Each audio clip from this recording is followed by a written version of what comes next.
Good morning! How's everybody today? It is a beautiful, beautiful morning in June. The sun is shining, the birds are singing, and highly territorial. I was having a lot of problems recently in my in the backyard adjacent to my backyard. Some birds have moved in that are highly territorial, and it's impossible for me to go after tend to my my vegetable garden without getting dive bombed by these frigging red-winged blackbirds. It's absolutely ridiculous. Thus concludes our sound check.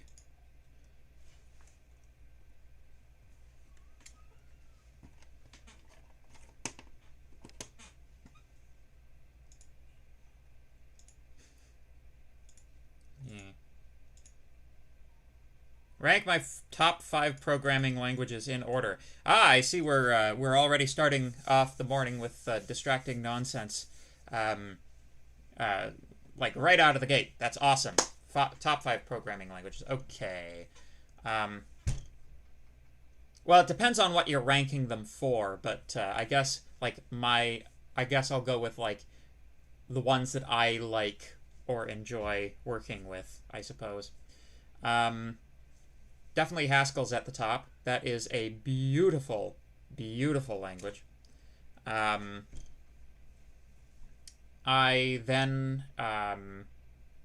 think C would be next for me.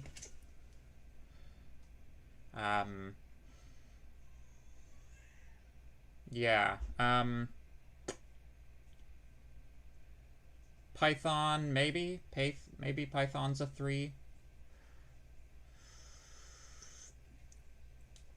No.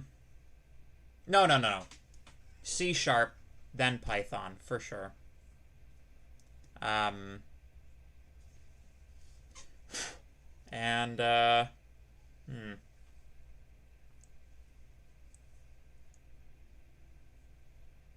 VHDL, just to throw an interesting one in there.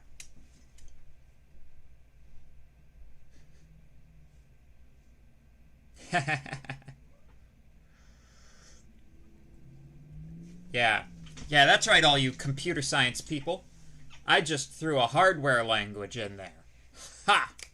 And also, notice that none of the languages which I say are my favorite are ones that I'm applying my thesis to.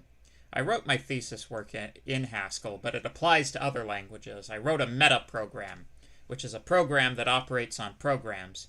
But we don't have to get into that. That's just long and boring. Unless you guys ask me about it explicitly, you know I can't resist answering a question. I think we'll hold questions of that type, for me at least, until the end of the lecture. You guys, of course, will have some fun in the chat, which is good and proper. So anyway, so we were talking about files. Maybe one of you can remind me. I believe we did file opening in read mode. I don't think we did opening in write mode. Correct? Can someone give me a thumbs up if that's the case? Did we do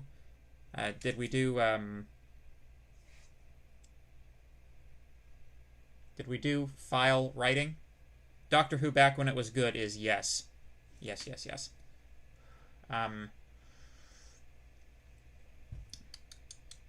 Favorite TV show? I don't know. It's like...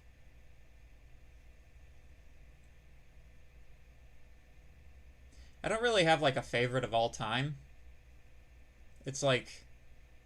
Whenever anybody asks me what my favorite is, it's like, what have I been watching recently? You know?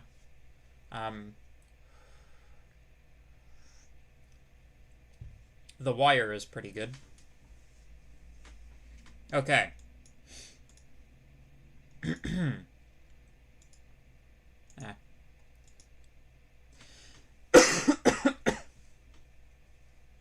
All right. Cool. So we did reading a file. So let's talk about writing a file. So or let's continue from the end of reading files. So, just quickly, this is something I like to test people on, so pay attention to this one if you can. When you try to open a file, and that file that you're trying to open does not exist, that creates a custom error type, a custom exception, a file not found error. You can easily use our knowledge of try except constructions in order to catch trying to open a file that doesn't exist, and do whatever you want in the meantime. Ordinarily, when I put something like this on a test, it'll be something along the flavor of,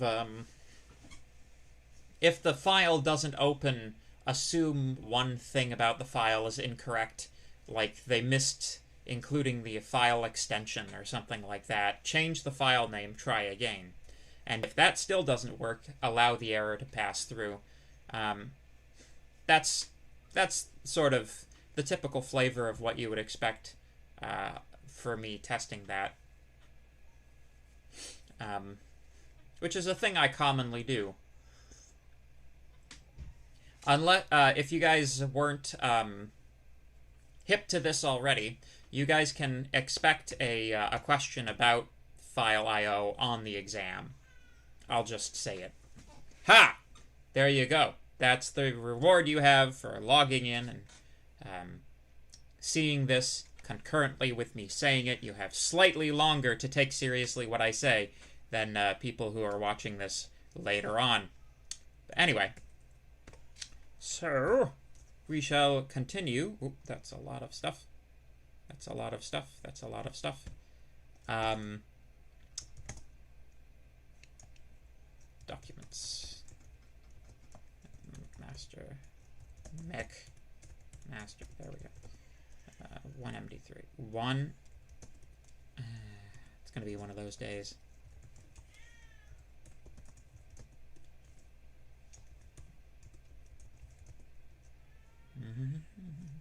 Code. There we go. Get it. Topic. 99999. My goodness. Monday morning, eh? Alright. So. Writing a file. Writing a file is, from a top level, the very same procedure as reading from a file. You open and close the file in the same manner. There's only one key difference. Rather than specifying R, that is to say, rather than specifying read mode, you specify write mode with open, say, myFile.txt in write mode as FileHandle, and then that will open. That'll create a FileHandle in write mode.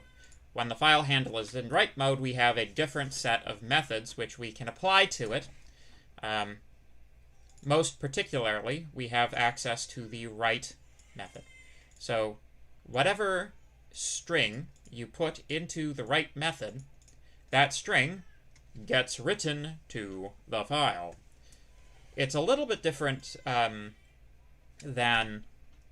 it's a little bit different from reading, because in reading we have this idea of a distinction between reading it line by line and reading the whole file at once. With writing, with something in write mode, it's kind of implicitly write one line at a time, unless the string that you're writing contains multiple lines, in which case it'll write all of those lines. But in write mode, it'll just continue writing whatever you want to write until you close the FileHandle, right? So you don't reach the end of something that you're writing. It doesn't make any sense, right? So let's say we had a string. I am the very model of a modern major general. I've information, animal, vegetable, and mineral. And just for fun, a compound one. I know the kings of England, and I quote the facts historical. New line character from Marathon to Waterloo in order categorical. There we go. So let's write this into a file. FileHandle.write s FileHandle.write s2 FileHandle.write s3. Let us proceed. Python 3 topic 9.py. So you'll notice we don't get any output when we do that. At least not in standard output. But let's take a look. You can see when we list the things in the directory, that's what ls does, myfile.txt now exists. And if I ask for the contents using cat, which is another Linux command, you see we have it. I am the very model of a modern major general. However, you see we have a problem here. Our problem here is that these guys need new line characters at the end in order to actually occur on new lines. So, write just writes it. Probably there's a write line, which automatically puts a new line character at the end. Let me test that. Nope, okay. Anyway. So there you go. Everything, so, and of course, because this is a file, you can open it up in your standard file editing software, and it's a file. You can modify it as if it were a file because it is a file. Yeah.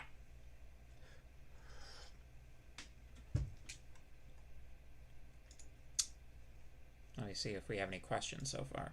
Or more comments about people's favorite television shows.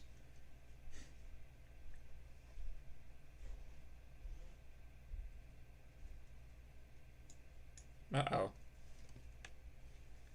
I'm getting... Hello? Am I losing stream here?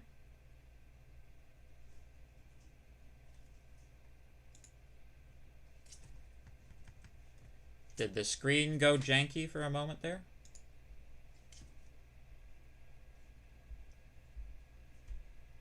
The video did, but the audio seems to be coming through.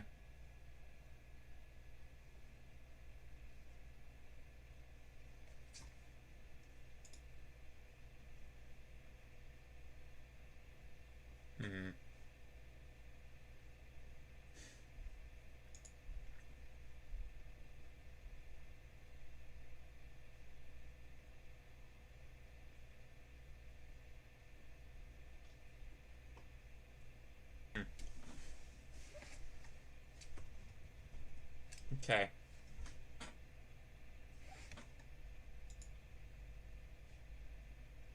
Pity's sake.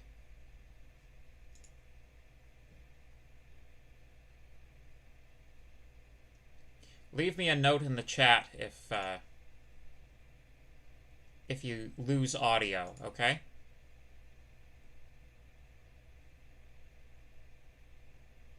Yeah. I don't think it's on my end. I don't think it's on my end. Like, I've got my wired connection. Everything's cool. I am getting occasional blinkouts on OBS, which is frustrating. But that's not necessarily because of me. Okay. Alright. Onwards and upwards. So you can also use print to write to a file handle. You just specify the file handle as a file option or field. This is fine. It works in exactly the same way as FileHandle.write.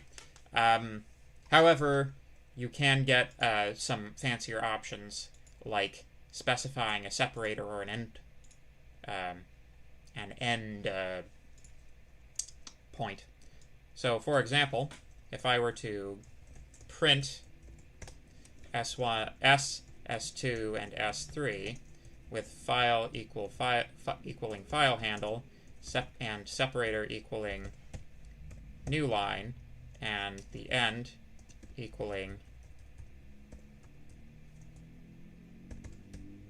double new line, and let's actually do tab new line just so it looks different. If we execute that,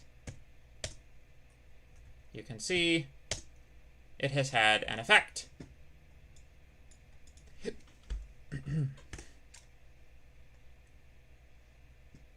So yeah. Good. This should be fairly straightforward, right?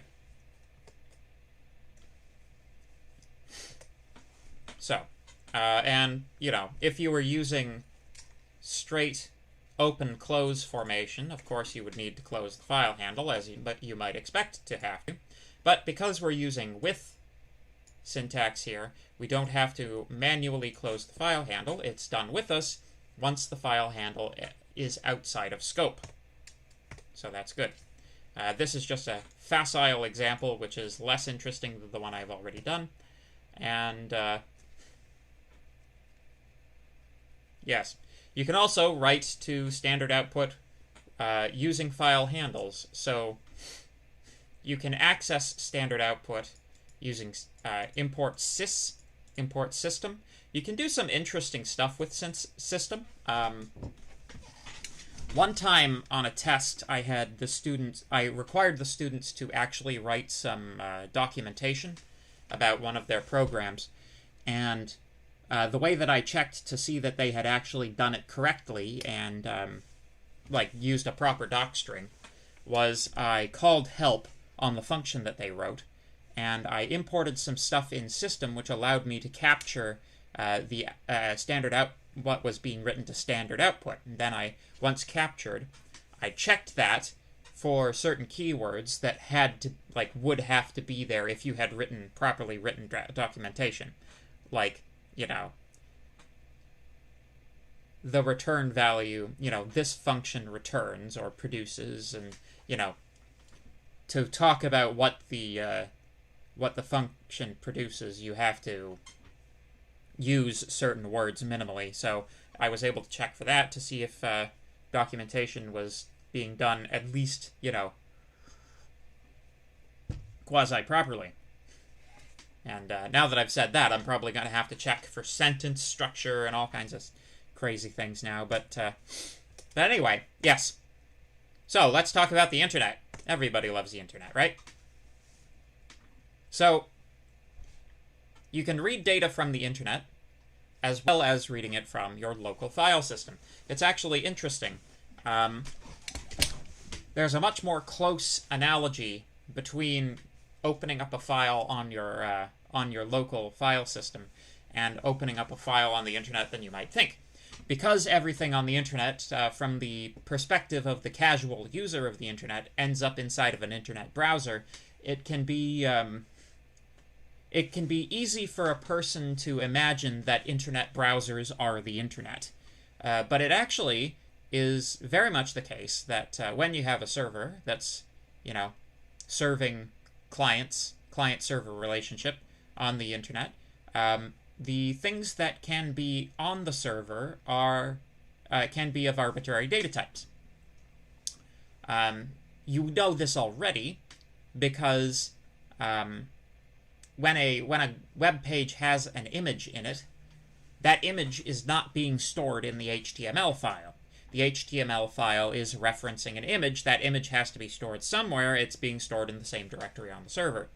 So, so it's possible to read files from the internet in the same way that we read them from your local file system. This is exactly what your internet browser does all the time. It just kind of couples that with a, a rendering environment that makes, HTML5 and CSS human discernible, if one might put it that way. So, the URLLib module is used to open remote sources. So, if we import URLLib.request and specify a URL, we can open a file on the internet by using URLLib.request.URL open. Now, what this does is it reads the entire file and sends it to you in the form of a response packet. So, you can then read the response packet by applying the read method to it and then print it. So yeah, the only trick here is that this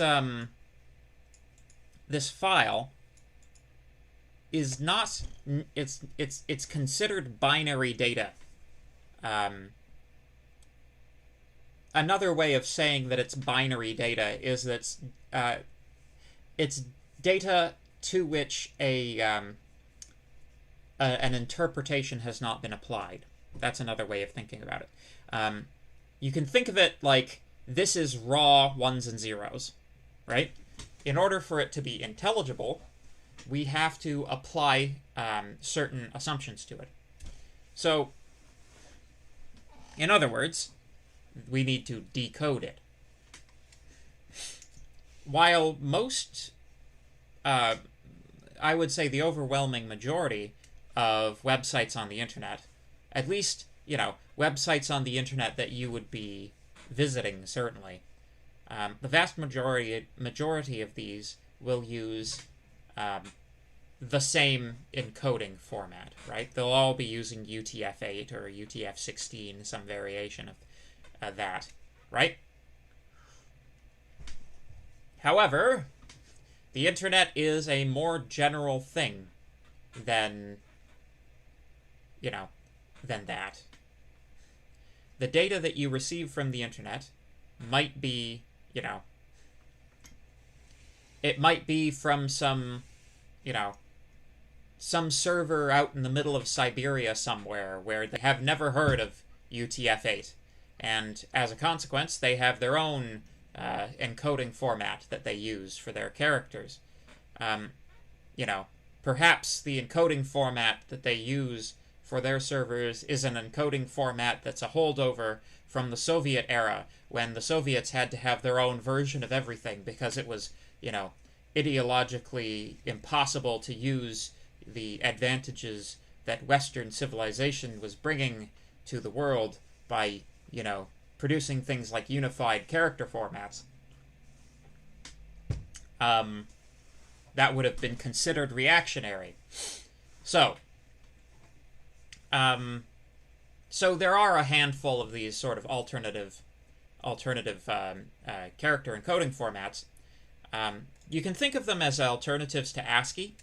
So in the same way that ASCII is a table that relates binary values, or, expressed in decimal numbers usually, to specific characters, the characters are not necessarily the same no matter where you are in the world. So when you're accessing data on the internet, that data might be for a character format other than the one you're using. Although, again, most people have settled on UTF-8/16. So this is how we get it. We can read from our response packet what the character set that we are using is. So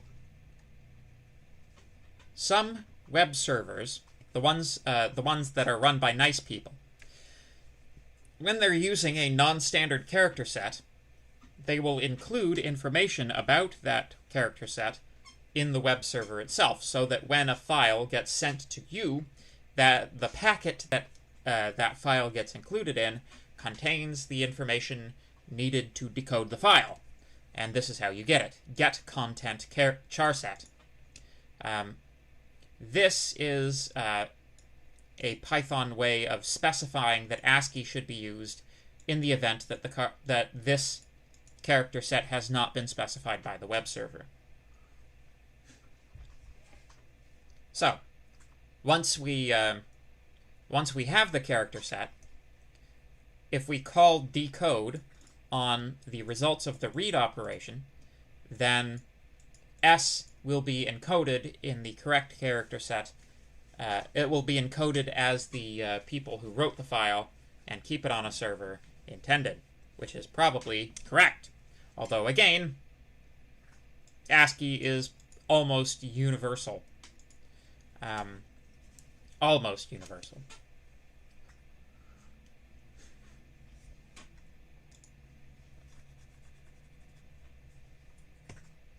So,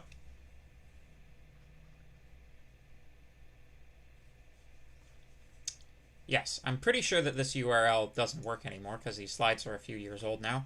But this is basically the whole thing in one block. One more interesting point, in the same way that if you try to open a file that doesn't exist on a local system, you get a file not found error. In the same way, if you try to open a website that doesn't exist, you get an HTTP error. This could be thought of as the same thing as your classic 404 error on the internet. And of course, in the same way that that we use a try except block to catch the error of the file not found error that would be generated by a file open, we can use a try except block to catch the error that might be generated from a URL request not going through. Generally speaking, that's a good idea to do. That's what we call defensive programming. You program assuming things are going to go wrong and building in the fixes when those things do go wrong. This is how you make your programs robust. And so robustness is, let me just talk very briefly about robustness, because that's probably, I believe that's the first time I've used that word actually in this class so far as I've taught it. So what it means for a program to be robust is that it works in a large number of situations, right?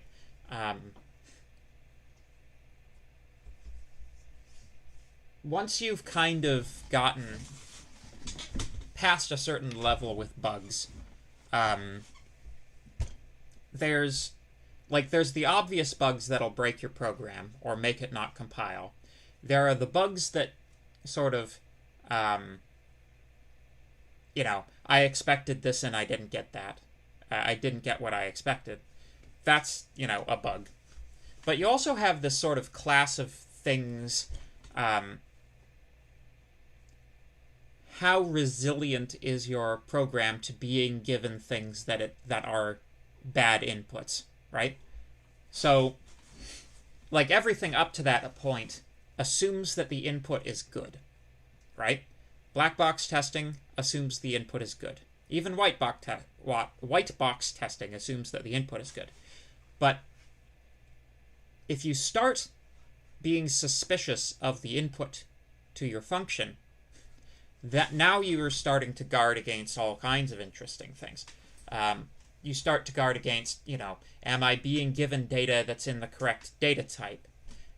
Is the file name that I'm going to be given, is it going to work, or am I going to have to, plan for the eventuality that it doesn't work, What if the user gives me something unexpected? So the idea of writing a robust program is writing a program that can handle and not crash on like a larger class of inputs. I caught myself saying unexpected inputs because it's like, it's not exactly catching unexpected inputs. It's more like bringing more things under the umbrella of expected inputs. Expecting bad inputs is a better way to think about it. But yeah, robust programs are better. So, this is good. We will continue from here talking about some specific file formats and how you might work with those more easily in Python. But I'll just take a moment here to see if anybody has any questions. Is my image stuck? My image appears stuck. I thought I had fixed this. Where is this thing? Where is this thing?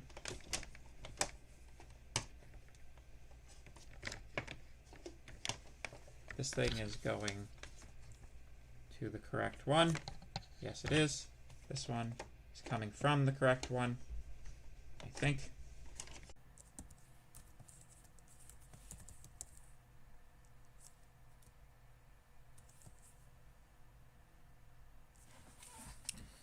Let's see. Looks like we've got some throughput now.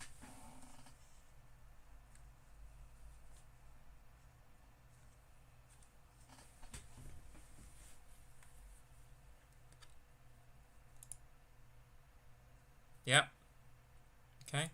How's the audio? Testing, testing.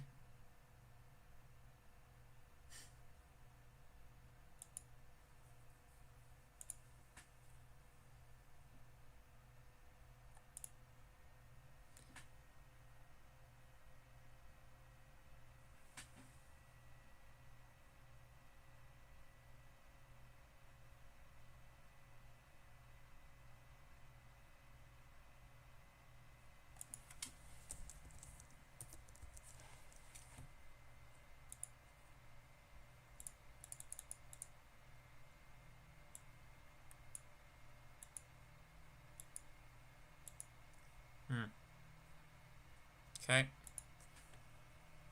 Man, I don't know what's going on with the internet today. Very strange.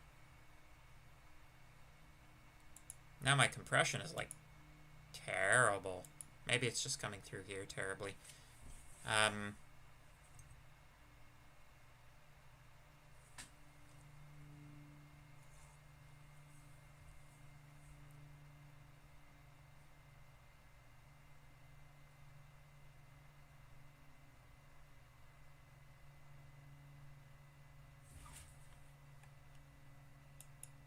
Okay. Anyway, continuing on. So we're going to talk about file formats. So what is a file format? This is probably something that you already know, but we'll talk about it. Sometimes it's useful to hear a formal definition of something that you already know about. So we'll continue upon that basis. So a file format, all that really means is that it's a data policy as applied to a file, right? So if you remember back when I was talking about data policies, when we were talking about classes, it's the expectation that the file will appear, in a particular sequence of, like a sequence of information inside of the file is adhered to, right? So if you think about something like a bitmap, right? A bitmap is an uncompressed file, an uncompressed image file format. So if you have an 8-bit bitmap, each pixel in a bitmap has three numbers associated with it, right? A red, a green, and a blue value. Each one is a integer between 0 and 2 to the power of 8. 256. Or 255? 0 to 255. So a bitmap file format is you have repetitions of numbers between 0 and 255, 3 times for each pixel in the thing. And then there's a header. It's called a header. There's a front bit where it has a bunch of other numbers which specify things like what the size of the file, like what the size of the image is, right? Because within the bitmap format itself, it just lists all. It's just a list of all the pixels. Organizing those pixels into, when you start the new line of pixels, that's dictated by the information that's in the file header. So, obviously, this is a very unintelligent way of storing photos. We now have far, far, far more efficient ways of storing photographic information. Compressed file formats, essentially. But within, back way in the early days of the mid-90s, when I was but a wee tyke on my old 486, basically you had a choice between a bitmap and a JPEG. A lot of these other file formats hadn't been brought into existence yet, or hadn't seen wide adoption yet. So that's the same sort of thing we're talking about with CSV files, JSON files, and XML files. These stand for comma-separated value files, JavaScript object notation files, and extensible markup language files. Very briefly, CSV files are a bit like a plain text spreadsheet with no formulas. JSON files are used to store the information that's inside of objects. So it's commonly used to pass data between programming language applications. And extensible markup language it's a bit like JSON, but JSON is winning because it's simpler. Actually, the assignment files, the Jupyter Notebook files, the .ipynb files that you have been using in this course so far are, in fact, JSON files. They are JSON files that expect a certain number of things to be in the file, like cells and the metadata that it keeps track of, stuff like that. So the assignment files, if you were to open one in a web browser that wasn't a Jupyter environment, it would display it in JSON format. But anyway, let's talk about CSV files first. So, let me see if we have any questions. Let me see if I'm still... We good? Looks like we're good. Okay. All right. So, a CSV file is a comma-separated value file. It is a plain text format for storing tabular data, data that occurs in tables, just like a spreadsheet. They are commonly used for importing and exporting spreadsheets between applications. For example, but it's not just that. It's actually, CSV files are actually fairly common. They're fairly common among data applications. You probably haven't worked with them, you've probably worked with them very little, or if at all, so far in your young academic lives. However, when we export your grades from Jupyter Hub so that we can import them into Avenue, it's not like we have one of the TAs sitting down with one and the other of them open, and they're sort of like, Okay, you got this, you got this, you got this, you got this. That's the dumb way of doing it. The smart way of doing it is using Jupyter's capability to export a CSV file and then having Avenue read in that CSV file, and then it automatically populates the grades.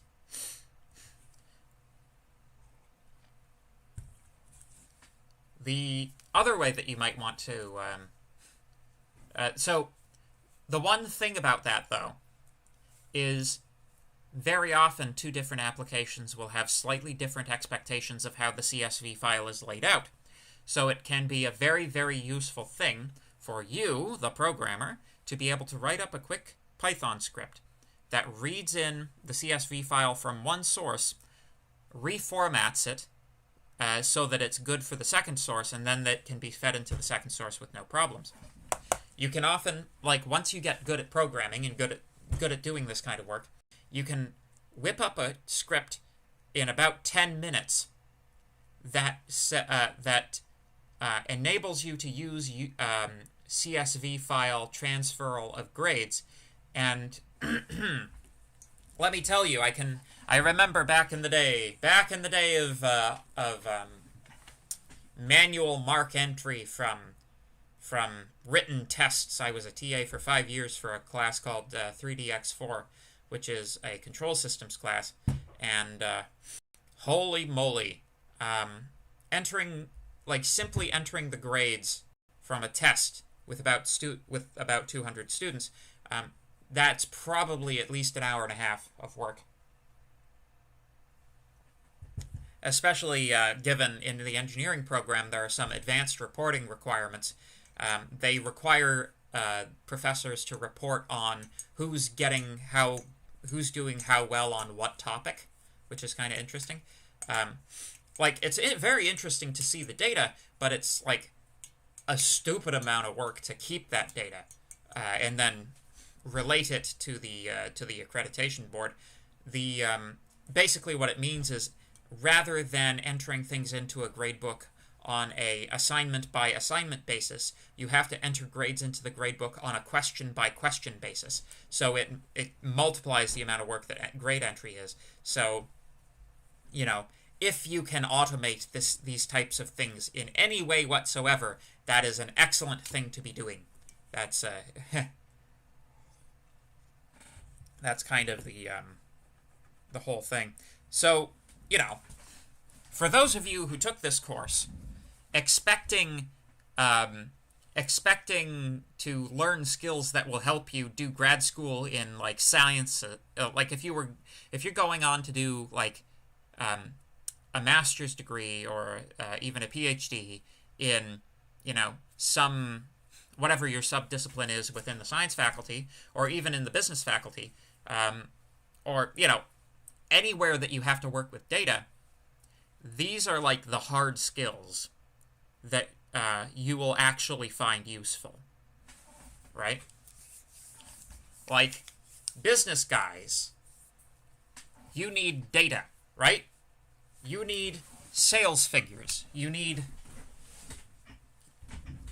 like, the quantities of data that you will have to work with as a person who's, you know, working either for a business or starting a business or doing business or doing research about business.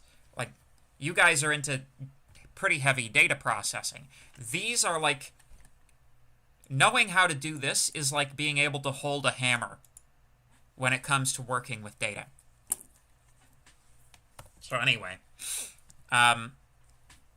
so let's get into what the CSV file actually sort of is comprised of. Each line in the CSV file is a data record. Each record of the file contains multiple fields, which are separated by commas, comma-separated values, values separated by commas. Is there a connection? They can optionally have a header row that contains field names, and there's really no single standard definition for a CSV file, so sometimes you might have compatibility problems. This is what I'm talking about when I'm talking about being able to write a Python script that reformats a CSV file. It's because Jupyter and Avenue expect slightly different formats out of their CSV files that you can't just directly feed one into the other. Oh, and this also works going from Avenue to Mosaic. Don't even get me started on Mosaic. So, in Mosaic, it's very, very, very stupid. In Mosaic, you do not have the ability to enter partial values. Or, pardon me. Let me rephrase that. Mosaic does not support floating point numbers. Alright? I don't even think it really I don't think it really supports integers either. I believe in Mosaic, everything is stored as a string. So, this is a little bit of inside baseball, but if you enter grades manually in Mosaic, what you get is a drop-down that contains every number between 0 and 100, as well as A, B, A minus, A plus, B, B minus, B plus, etc., all the letter grades, as well as, like, withdraw or the one, like, incomplete, whatever. All of those statuses. But, like, I cannot imagine why you would need to have the numbers 0 through 100 in a drop-down menu. That baffles me, right? But, essentially, so, if I, so that's how Mosaic does things. Obviously, in Avenue, when you look at your final grade, it is a floating point number. Surprise, because it's got a decimal point. So, the CSV file that transfers the grades from Avenue to Mosaic has to be reformatted such that the grades are in whole numbers, essentially. So another way of saying that is I have to do my own rounding. So, I get a lot of questions at the end of the semester about this. So if you were wondering how we round grades in this class, it's the way that all numbers get rounded. We don't round up. We don't round down. We do 5 partitioning, If you get 5.00000 or above, then you go up. If you get less than that, you go down. That's rounding, right? The same rounding that you learned in elementary school. But, I have to import, I have to reformat things using a Python script in order to get things into a manner that is acceptable to Mosaic. And it's funny what happens if you don't reformat it. It's basically anybody's grade who came out to an exactly even number, their grade gets entered and nobody else's does. So that's fun. But yeah, like, the idea that, like, I've also worked at Mohawk, right? I've done courses at Mohawk College, and they have their own grade entry system that is, a completely different software from Mosaic. And, like, surprise, surprise, it actually holds decimal places. I think it holds 1 decimal place. They only care about 1 decimal place. But if you enter a number that has more decimal places, it rounds it correctly for you. So Mosaic is terrible. Mosaic is terrible. Let's have a break. Yeah. So the time is currently 10:22. Let me see if we have any questions. Nope. We will resume class at 10:32. See you then, folks.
Hello and welcome back.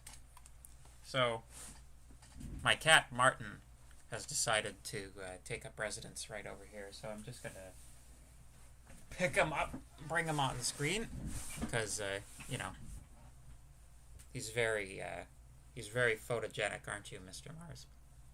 Oh, he's got kisses. Yeah.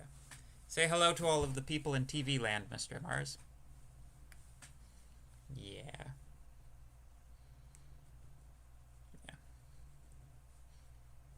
library.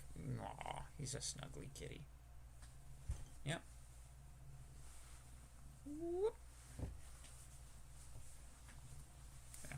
Anyway. Oh, there he goes. He was asking to be on, so I had to, I had to let him on.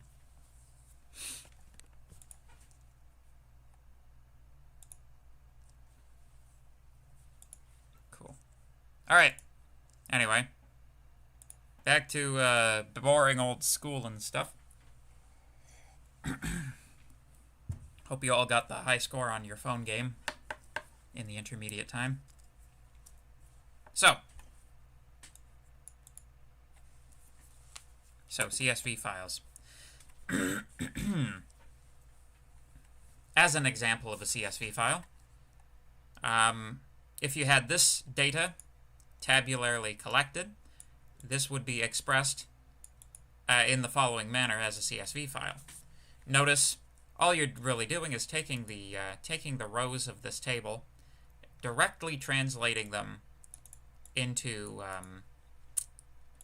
the file. Just instead of having the column separations, you just insert commas. Good, fine, wonderful, absolutely fantastic. This should be reasonably easy to get. Have I lost chat? I wonder. Okay. You guys should say something so that I know you're still alive. So I'm just going to copy this data and add it. So sample.csv, so that we can play with it a little bit. Take the header row too. There we go. Cool. So, the manner in which you operate on a CSV file. You import the CSV library. Number one, most important step.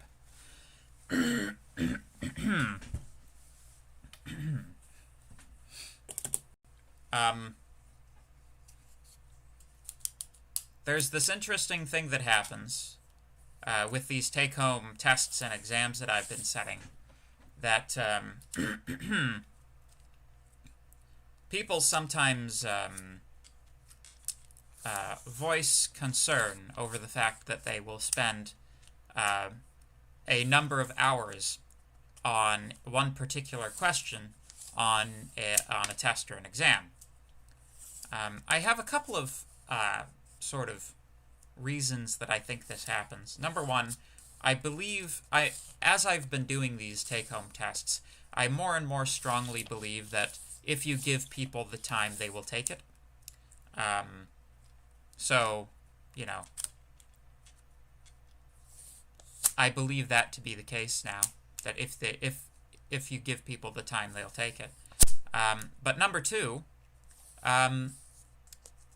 often people make things more difficult for themselves than they need to be. One of the ways that you can make things not as difficult on yourself as they can be, as they would be, is by importing the proper libraries. This is especially true if you're doing any work on CSV or JSON files.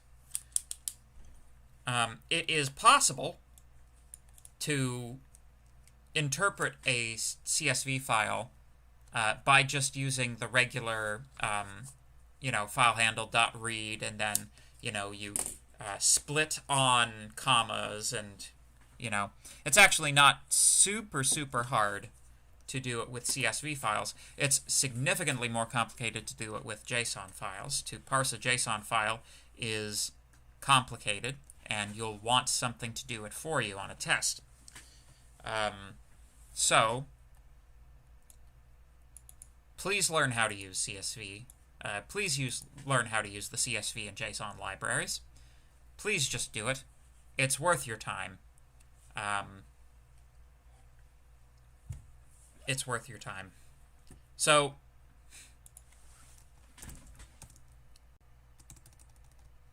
with the CSV library, it's reasonably straightforward to use.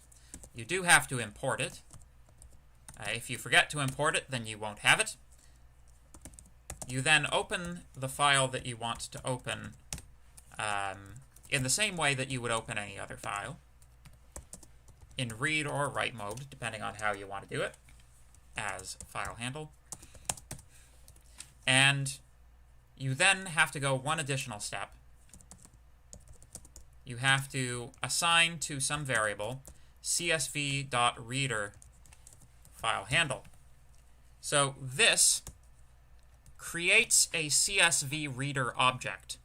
The CSV reader object has, well, it's a class in Python. It has a number of methods that have been defined for it, including a definition for iterable. Because it has been defined as something which is iterable, you can for loop over it. So for row in grades, print row. Sure. So we print all the rows. This is the contents of the rows. Ta-da! We read a CSV file in CSV format. So this is good. Bueno. Molto bene. Let's see, did we actually have anybody say anything? Good. Glad to see that you're still there. So,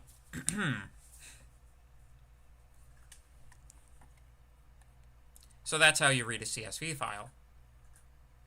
One interesting thing to note. Take a look at the way that these numbers are being represented. You may notice the quotes. When you're reading data in from a CSV file, the data that you read in will always be in string format. Regardless what it looks like, you are reading characters. In order to interpret these characters as integers, they require explicit conversion. Okay? And we're going to work a little bit with this file, so see how that works. So let me just go through this slide, though, first. The CSV module contains functions for working with CSV files. The CSV module contains functions, that's the same sentence twice. So the first step is to create a CSV reader object based on the FileHandle, then use a for loop to iterate through the CSV reader object, each line being given as a list. If the first line is a header row, you have to put in extra logic to skip it. So in this particular example, this is not an entry, right? This is a header row. So it doesn't really make sense to include it in the list of grades, right? So you would have to put in specific logic to skip the header row when you're doing whatever you're doing with it, in order to, in order for that to be all well and good, used properly. There's a better way than just skipping the row, though. The header row contains information. It might be better, rather than just discarding that information, to use it. To use the information in the header row, you can use the dict reader. So rather than using csv.reader, plain old boring regular reader, if there is a header row present, dict reader allows you to use that header row to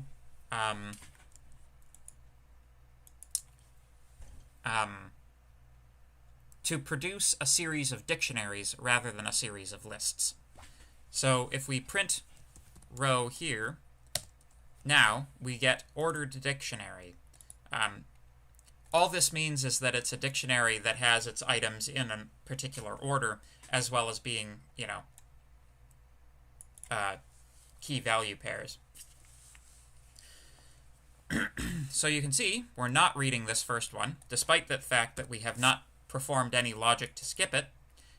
What happens if you use dictreader is that the header row gets gobbled up by the process of forming the dictionaries. So, so that information is included implicitly in the dictionaries themselves, rather than needing separate instantiation. So now you can refer to things by their tag rather than by anything else.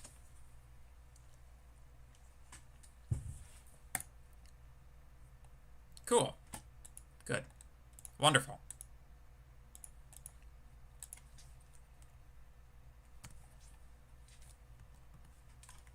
So, now that we've discussed the reading of CSV files, let's discuss the writing of CSV files. Let's imagine we wanted to perform some slight manipulation of the data that's contained inside of grades, this grades thing. Well,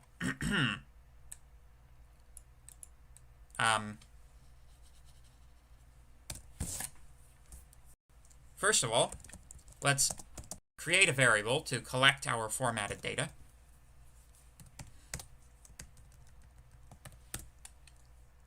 Format equals,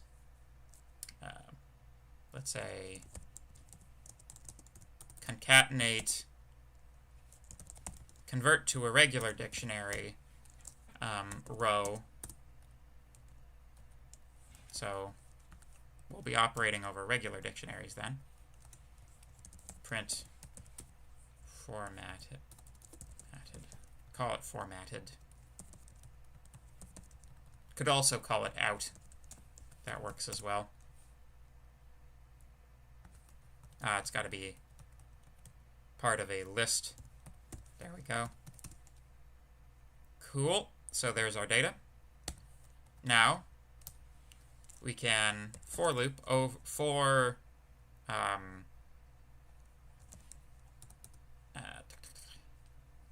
entry in formatted.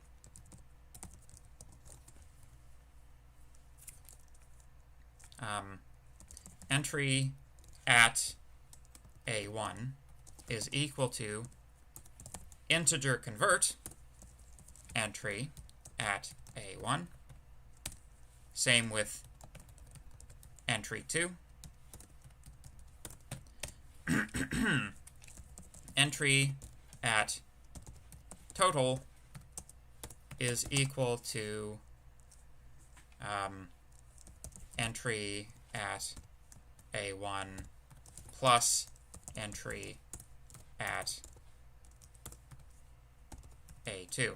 So we're just creating a new column, total, which is the total of A1 and A2. You know, reasonably straightforward operation.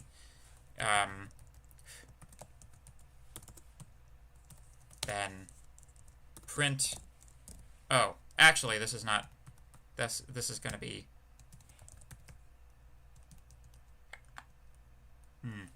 maybe this will work. We'll see. I keep thinking formatted as a dictionary, but it's actually a list.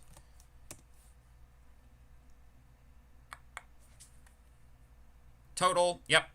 So total, yes, total, yes. Oh, it's interesting. They each have the same total. That's funny. Huh?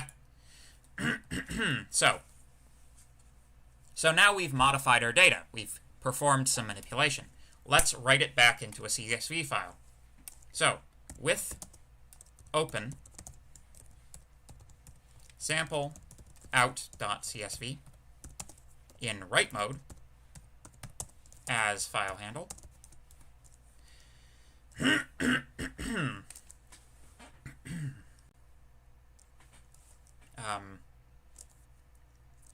Outstream is equal to csv.writer FileHandle.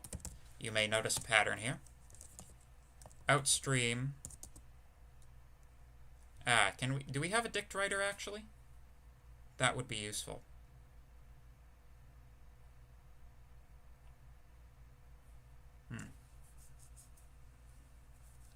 I wonder how it will behave if we give it a dictionary. Write rows. Write rows is the same thing as write. It just writes all of the rows instead of one at a time. Formatted. See how that works. And maybe not print it quite so much.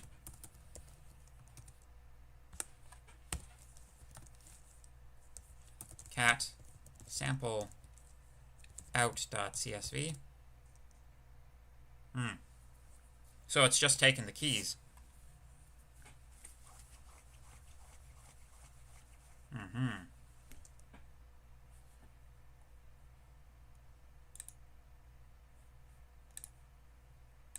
How about dict writer? Nope. Ah, missing one required positional argument field names. All right.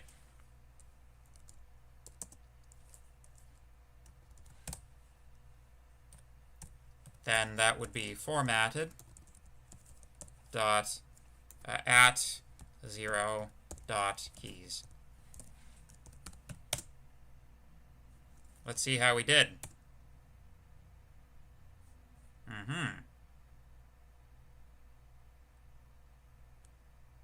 Oh, there we go.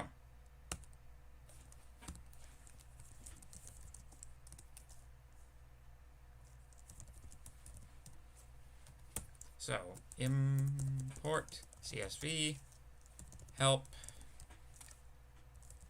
dict writer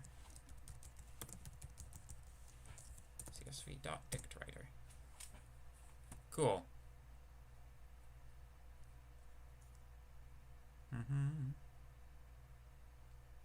Very interesting. Well, anyway, so it's possible to. So the point of all of that was to show you that if you have things in a format which is like if things aren't working because they're in the wrong format. If you noodle around and look for a method that actually, you'll often find one that actually does work for the format you want. That's one approach. The other approach would be to reformat things in the format that is expected by the thing you're using. So the alternative approach then, rather than using dict writer, would be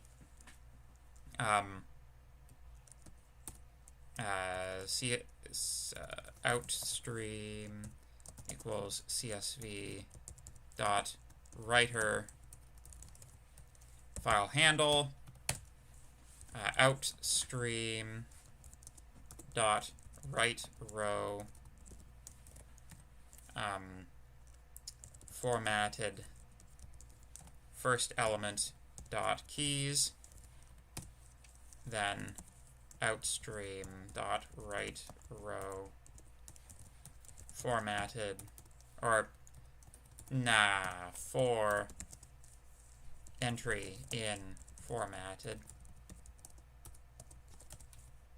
outstream dot write row entry dot values.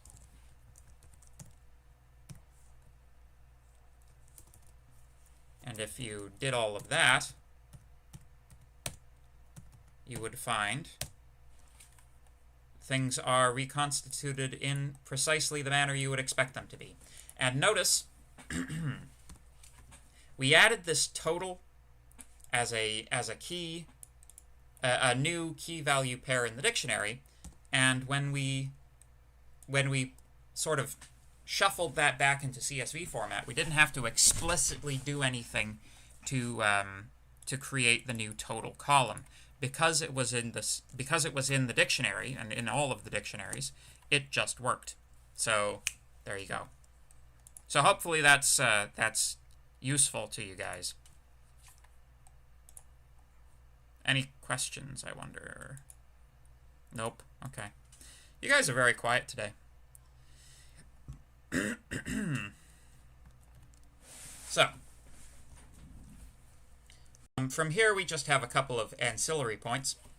Number one, sometimes you'll have an entry in a CSV file that actually contains a comma.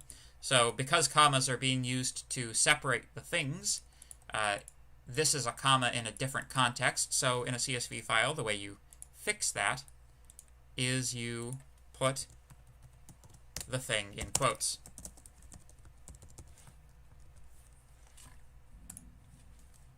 Sure. Python's CSV reader and writer will automatically handle this, so you don't have to worry about it explicitly. Just be aware that that's what's going on. It's Monday morning. Yes, that's true. It is a Monday morning. And the course is nearly over. And I'm sure everybody is looking forward to the rest of their summer. Although, if you just can't get enough school right now and you want to take more courses this summer, I can recommend to you Computer Science 1XC3, which I will be teaching immediately following the termination of this course. We'll be talking about all kinds of Linuxy skills, like the stuff that I'm doing in the terminal here, and also we'll be programming in C, which is a programming language I prefer to Python because of its elegance. It's wonderful. I love C. C is the best language. If C wasn't the best language, then why are all the rest of the languages based on C? Ha! Riddle me this, Joker. Anyway, so sometimes you have to worry about character encoding problems, like if you're using strange characters, it might not read every time correctly. And sometimes people use different delimiters instead of commas. Actually, it should be separators, not delimiters. Delimiters are the things that go at the ends. People can use tabs or vertical bars or spaces instead of commas in a CSV file. So it might look like that. But, you know, that's kind of... It's actually reasonably easy to write a script that just traces through a file and replaces every comma with, or every vertical bar with a comma, if you want to get it back into that format. So that's the thing, is like, now that you know how to work on files, some stuff is, like, stuff that would have taken you a buttload of time is now very easy. Although I suppose a simple find and replace operation like that wouldn't have taken you very much time if you're a student of the use of find and replace operations. It's kind of funny.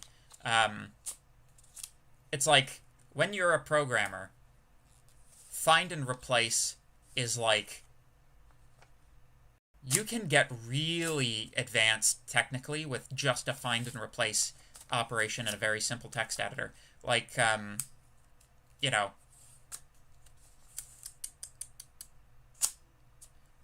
like if you have a find and replace that also pays attention to white space and capitalization, you can do some pretty awesome stuff. I'm speaking from experience here in programming my thesis work in Haskell. Like, there were often times when I would have to make, you know, like 130 small modifications to lines of code in like a particular function, and if I could formulate the small change that I had to make as a find and replace operation, then obviously I could spend 15 minutes doing it, or 10 minutes doing it, or I could spend 30 seconds doing it. So it's all about speed, man. It's all about speed. The more that you can produce, the more money you can make. I don't know. Something like that, anyway. So, if you want access to CSV data sources, you can find them on the internet. Yahoo Finance is one way to find it. You can download data from the internet if you want, but, you know, it's like, go and find it, my friends. The world is your oyster.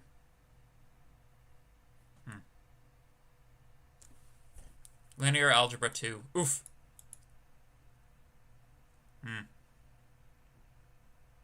Discrete math for computers. Oh, yeah, yeah, yeah. It was kind of interesting. The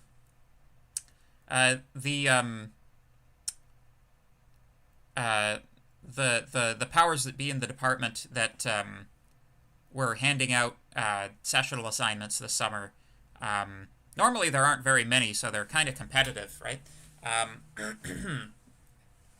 He asked me if I wanted to do both 1xc3 and 1dm3 this summer, and I thought doing two brand new courses in like the compressed summer time span was a bit much. So I said, just give me one you think would be best, and they gave me 1xc3 because I've done C programming courses before. But yeah, no, 1dm3 is like, whew, that's a good course.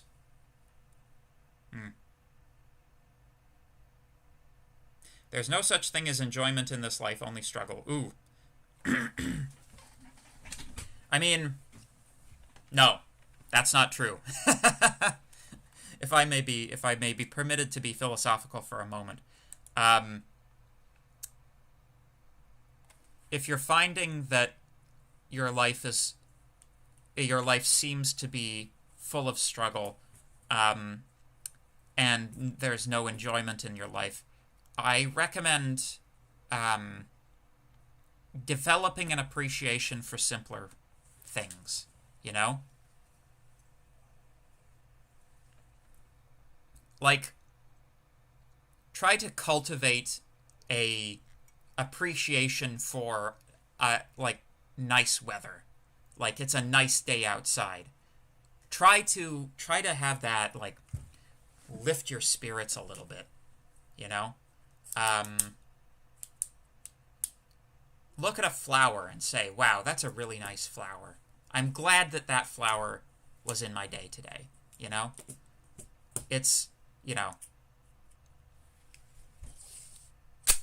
you gotta, it's so easy, especially under the, like, conditions of lockdown. I'm not sure if in your part of the world you're still under lockdown. Some places are beginning to move out of it, but in Ontario it's still pretty draconian. But, like, you should like take some time out of your day and, like, think of a few things that you're happy about, you know, or some things that make your life easier, or some things that, you know, contribute to improving your quality of life. Like, man, like, get a house plant, you know? If you have a house plant, then you can watch something grow in your window, and watching something grow is fun, and, you know, you're responsible for taking care of it, but it's not too much work, you know? Like, yeah, you just lower standard of enjoyment. It's not so much lowering your standard of enjoyment, because you can, like, obviously you can still enjoy, like, you know, going to a fun fair, you know? You can still enjoy going to a fair, but now you can enjoy, like, you can develop your enjoyment of the simpler things at the same time, you know? Like, there's a real virtue in being able to appreciate simple things, you know, and being grateful for the small things in life, you know, like, you know, God Almighty, you know, compared to some places in the world, or even compared to some people within your own society, like, understanding how nice it is that you have a bed to sleep in and running water and a toilet, you know? It's like, you know, it's kind of, I guess, you know, maybe it sounds a little silly to try to develop enjoyment for the fact that you have a toilet, but, you know, try to think how miserable your life would be if you had to deal with your own waste, you know? You know, my wife and I have a 2-month-old, at the moment, and I can tell you that before a human being is able to use a toilet, there is quite a lot of work that goes into the management of that waste. And you know, um, you know, we love the little guy, so we don't mind dealing with his feces. But and also he's not capable yet of dealing with his own. But my God, as soon as he's capable of dealing with his own, that'll be his problem, I tell you. But you know, the guy can just about, like, he can't quite lift his stomach off the ground yet, which is like what he needs to be able to do to crawl. But yeah, like I don't know. I've been over the course of this pandemic, I've been in the same boat as everybody else, really, and like you feel closed in, like the walls just sort of close in around you, and it's hard to breathe sometimes. You feel so claustrophobic. And my wife and I are in a pretty fortunate position. We bought our house like 3 years ago when, like, I can't even imagine trying to get into the real estate market right now on the amount of money we make. Like, it's absolutely ridiculous. So we kind of like got into it at like just the right time because, God, I'm glad we didn't wait any longer because we wouldn't have been able to. But like I really feel for people who are in apartments because, I at least have a backyard to walk around in. Unlike, even if I do get attacked by birds, but like if you're in an apartment and like all you've got is a balcony, it's kind of like, even if you live in an apartment and all you've got is a balcony, maybe you can take some positive steps to, make your living area more enjoyable to live in, And I think plants are like a great way to do that, personally. They also fill the air with oxygen, and we all need oxygen, right?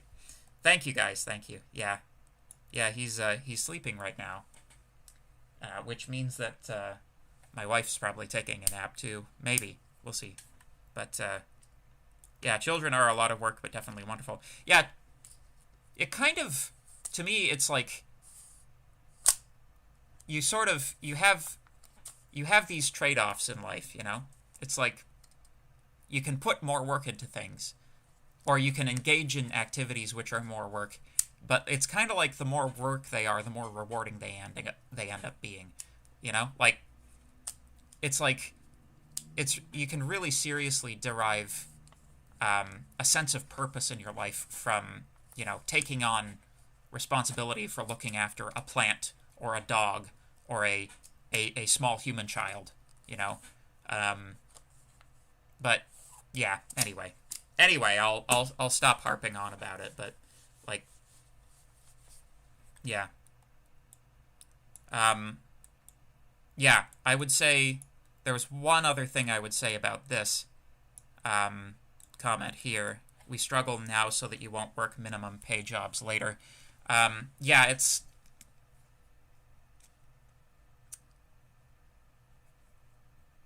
that is a struggle. You'll find once you get out into the workplace that everybody else has had that idea too, with respect to getting a degree. So the sort of general career advice I give to people is that degrees don't get jobs, people get jobs. So I know it's like, I'm taking all of these courses and it's so much work, but, it really, in my experience, it really helps to have, and I'm in programming, right? So for me, it's like software projects are a thing that you can pick up reasonably easy. You can just start, doodling around on them. There's a very low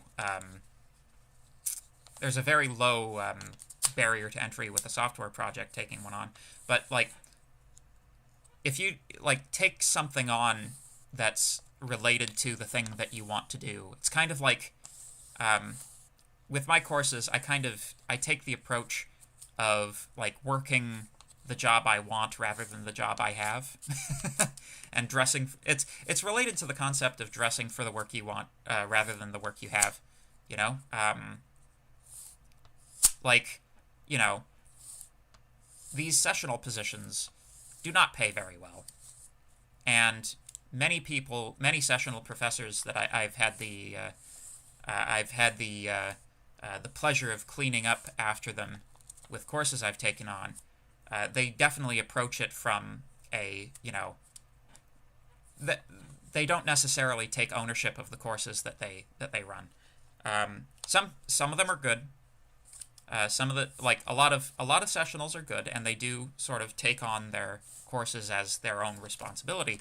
But a lot of them don't, and I'm not surprised considering how little sessionals get paid. We make like a few $1,000s more than a TA on a semester, which is, you know, not a whole lot extra considering the added responsibilities of, you know, being a professor, especially within the framework at McMaster, because you're basically responsible for entirely for your own curriculum and generating your own curriculum. It's kind of like it's like minimal intervention unless something's going wrong, which, you know, it's nice if you're the type of person who's like this independent self-starter who doesn't require a lot of oversight. But if you expect them to give you everything and you just, you know, show up and give the lecture, then that's not really how it works. But anyway, I've found it's been an extremely helpful philosophy and approach to take with my own career development, to, like, not care so much that how little you're getting paid, you know? Do the best at the job you have to do that job to the best of your ability, regardless of, you know, the level of remuneration you're getting. And, you know, people will notice that, and people will, you know, give you more opportunities, you know? But, yeah. I know that's what I look for in my TAs. But anyway. Anyway, we should continue talking about computer stuff. This isn't Mr. Moore's life advice show, so, although it sometimes becomes that. Anyway, I just saw depression in the chat, and I wanted to do something, you know. But yeah, like, it's not a mistake to say that life is a struggle. That is a correct assessment of life. But fortunately, there are things in life that compensate for the fact that life is a struggle. But anyway, so JavaScript object notation. Let's talk about JSON files. As I already mentioned, the Jupyter Notebook files that we have in that our assignments are based in are written in JSON format. JSONs were originally a subset of the JavaScript programming language and were used for representing objects. That is, objects in the object-oriented sense. Now JSONs are used as a language-independent plain text format for representing dictionaries and lists. They're even often being used for other purposes these days. JSONs are becoming very, very popular in sort of web-based applications and web-based applications, other programming-related sort of disciplines. They're even being used for databasing these days. There's a databasing language called MongoDB, which uses JSON as its backend for data storage, as opposed to the SQL data storage that is, has predominated since the 80s. So yeah, JSONs are really cool and good to get to know. Commonly used for transmitting objects between applications. Yes, So let me show you what one looks like, and perhaps that will be interesting to you. So, let's see.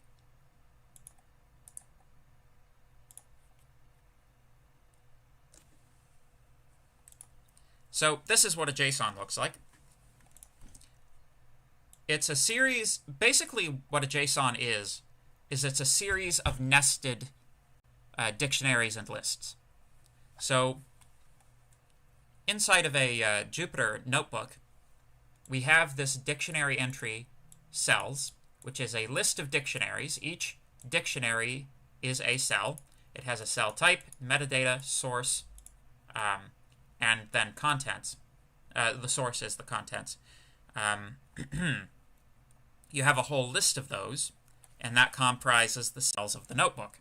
And then at the end, there's some trailing stuff that's, used by the by Jupyter Hub to know what interpreter to load in to read the code, and what the version number is, and all kinds of interesting metadata like that.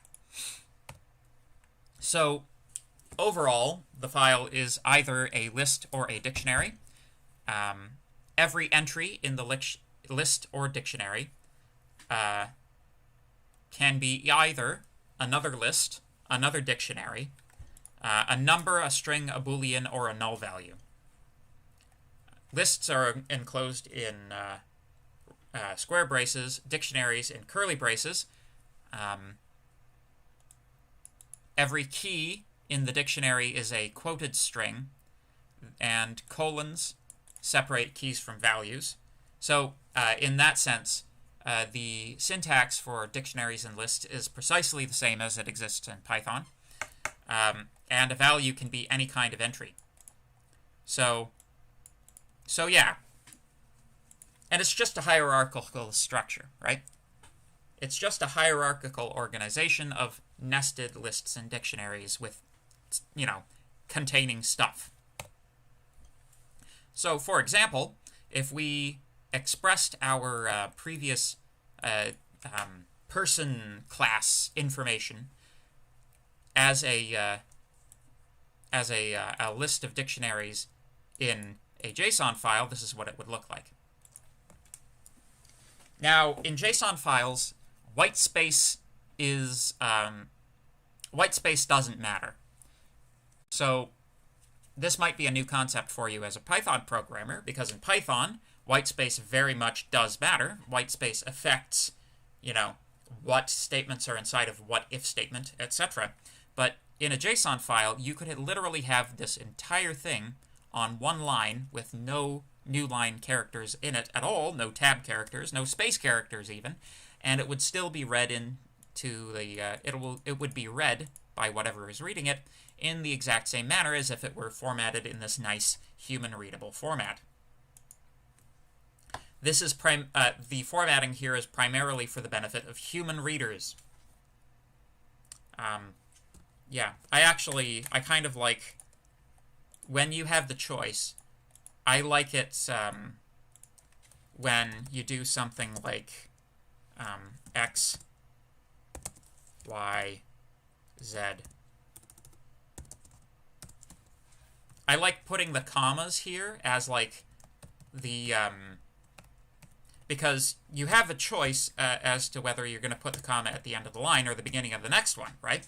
And putting the comma at the beginning of the next one, it just makes it look more clean to me.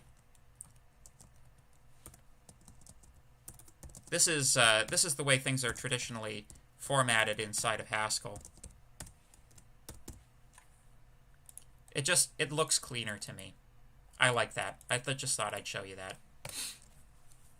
So, why don't we call the break a little bit early before we get into JSON files, and then we can, because I don't think I'll be able to cover all of this in 2 minutes. We'll section things up nicely. So, yeah, we'll meet back here at 11:28 sharp. See you then.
I will give you a more more of interesting explanation of that.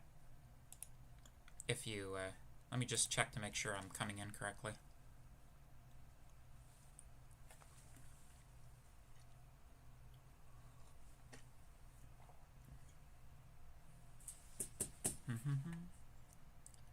Yep, sounds good.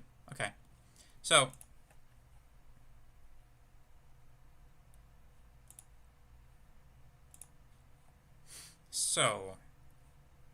the question was, from video games, do most video games use C# and Unity, or can you code a game with Python? I'm not convinced that most games use Unity and C#. Certainly C# is, like, Unity adopted C# as its scripting language, so anything that's coded in... Actually, they used to have JavaScript as well, but they dropped support for JavaScript. So if you're coding in Unity, you'll be using C#. Unity is a dominant player in the game engine market right now because of its extremely generous licensing requirements. Basically, unless you make you know, several $1,000s a quarter, I forget what it is. It might be like $30,000 a year or something. You need to make you need to be making money properly on video games in order to have to pay for a license for Unity, and the version that you get for free is the full version. So because of that, Unity has become a dominant player in the market, especially among people who are learning, or, you know, small-time indie devs like myself. But no, yeah, you can totally program a game in Python. 100% you can program a game in Python. The Pygame library, I believe, is used for programming games in Python. I knew one guy who, all through high school, that was what he did with his time. Was he programmed various, like, NES game analogs, like Space Invaders, Tetris, you know, simple games in Python. Snake. So, yeah, no, you can totally make a game in Python. Again, it's just a matter of how difficult, like, how much time will it take you to program it in Python versus something else. Like, Minecraft, for instance. Minecraft has, it's programmed entirely in Java, right? Java is, it's a good language. It's used less these days, but if you want to make a mod for Minecraft, you have to learn a little Java. But you'll notice that Minecraft, as a game, doesn't really have a physics engine to speak of. It's got collision physics, and that's about it.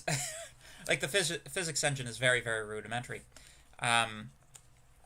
Certainly nothing like your Half-Life 2, which was famous for having a physics engine.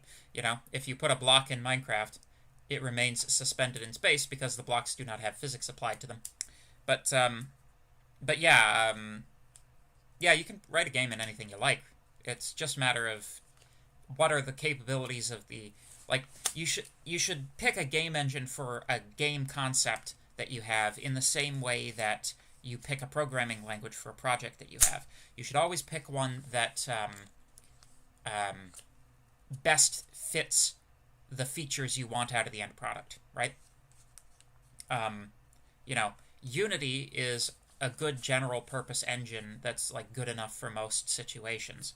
But if you're making an if you want to make a JRPG, use RPG Maker, you know? Game Maker, I've heard, is pretty good for newbies as well. What about requiring a game engine for Python? Requiring a game engine for Python. Not sure what you mean.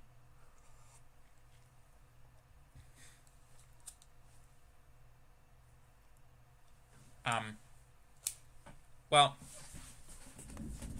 like, of the players that are in the market right now, Unity is using C#. Unreal Engine uses C++. So I think some of the smaller ones, like I believe GameMaker is Python, but, you know, at any rate, neither here nor there. So let's finish off files, shall we? Reading JSON formats. So yes, reading a JSON. Reading a JSON is a little bit different from reading a CSV file. It's operationally slightly different. So rather than creating a specific like JSON reader object which functions as a quasi-file handle, you actually are required to perform a regular read operation using the regular file handling interface. And then, once you have acquired a string which represents your file, you then have to parse it. That's the technical term for it, is parsing. So JSON.loadS string, load stands for load string, that takes the string and puts it on the cutting board and chops it up into its constituent dictionaries and lists and what have you. And once it has chopped that up, you can do what you please with it. X becomes this gigantic data structure that is all of the data that's in the JSON. So let's have some fun with that code. Untitled.ipymb. Is that a thing? Okay, yeah, that'll work. All right. Boop, boop. So, with open untitled.ipynb in read mode,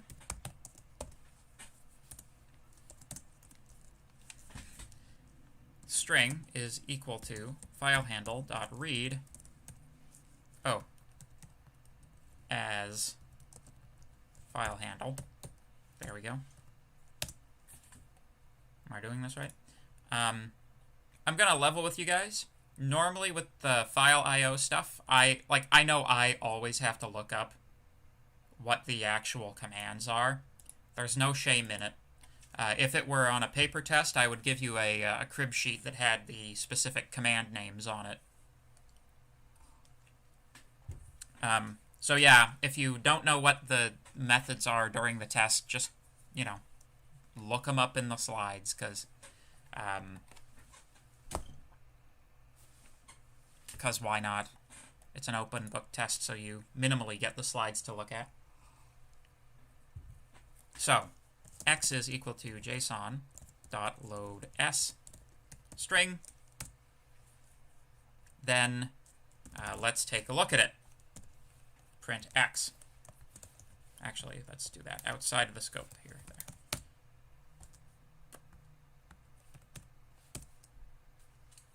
Oh, no such file. Untitled. That's because I said unititled. I want untitled. Ha! JSON not defined. I need to import it. Import JSON. Again, I just want to reiterate, not importing JSON when you are working with JSON on the test basically means that you might be suffering like a, 4 or 5 hour writing penalty. So I wouldn't recommend it. So you can see all of this data has been, it's a small file, but all of the data is there. So if I wanted, for example, to print out X, the metadata, right? That's just the metadata, right? Metadata dot language info. I say dot because this is, in other places, this would be accessed using dot syntax, like in MongoDB, I believe they use .syntax to access through these labels. So language info. So there's the language info, right?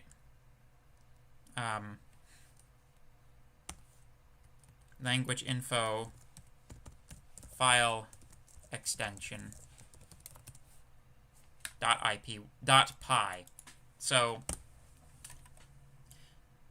this is how you can access the data in a JSON file, is by, you know, looking at the JSON file itself, seeing what the keys of the dictionary values are. Obviously, if you're accessing a list, you would be looking for the index that you want, right? Or, you know, for looping through the indexes to find the data that you want. And then, you know, you have your data so you can do whatever you want with it. Cool. Writing a JSON file is pretty much the same thing, but in reverse. So you construct something that looks like X. So you construct some reasonably large data structure that's comprised of, you know, lists of dictionaries and of dictionaries of lists of dictionaries, you know, like this hierarchical list and dictionary structure. And then you feed that into JSON.dumps. So dumps, JSON dumps. That will turn your that'll turn your data into a string, which can then just be written to a file in this using the regular file writing mechanisms. Yeah, JSON.dumps. Again, reproducing what JSON.dumps does in a test is not something that you want to do. So there you go. Many websites will provide access to their data in an automated way via web application programming interfaces. As you go on in computing, you will find APIs to be more and more a thing. Data returned from web APIs is often in JSON format. For example, Facebook, Instagram, and Twitter all use JSON formats to store their internal data. So here's an example from Instagram. This is very small, so I will zoom it in a little bit. So you can see this is like, you've got data, so you've got a caption, you've got usernames attached to it, you've got the number of likes is stored inside of this JSON, you've got what filter is being used, you've got you know, links to where inside of their database they're actually storing the image file. So the image file on Instagram itself is not stored in the JSON file itself, it's stored somewhere else, but the image file, there is a link to the image file that's sort of stored with each Instagram entry. You know, the collection of the image plus all associated data.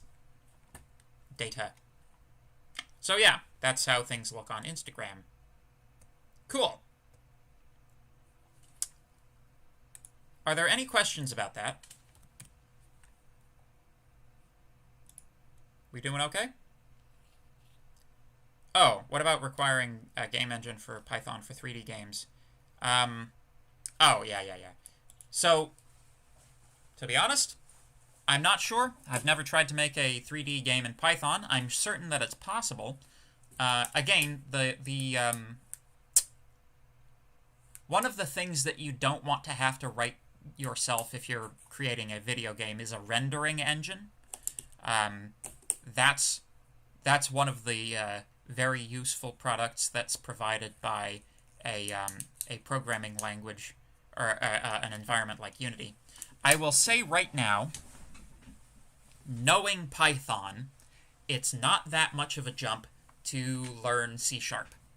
That's the beautiful thing about object-oriented languages. Like, there's a much there's much more of a an ease of transfer of skills between programming languages than you might think if you're a beginner. And especially because in this particular course, I have been teaching you programming. I've tried wherever possible to teach you how to program and not just teach you Python, right? So many of the skills that you have learned here will hopefully be transferable when you try to learn other programming languages. In the case of C#, there will certainly be new stuff to learn, but in terms of the basic syntax, it's mostly a matter of remembering to include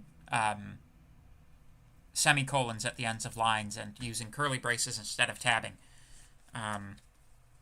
It's kind of like moving from Dark Souls to Bloodborne. You just have to learn what they've renamed everything. So yeah, it's not as hard as you think to transfer between programming languages. Unless you're talking about C++. C++ is a hard language. The best way to learn C++ is to first learn C, and take 1xC3, the course that I'm teaching next semester. Anyway. So yeah, JSONs. Cool. We're going to talk about XML. XML, Extensible Markup Language.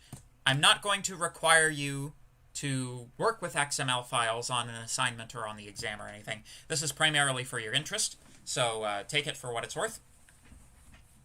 The Extensible Markup Language is sort of a generalization of the Hypertext Markup Language, HTML.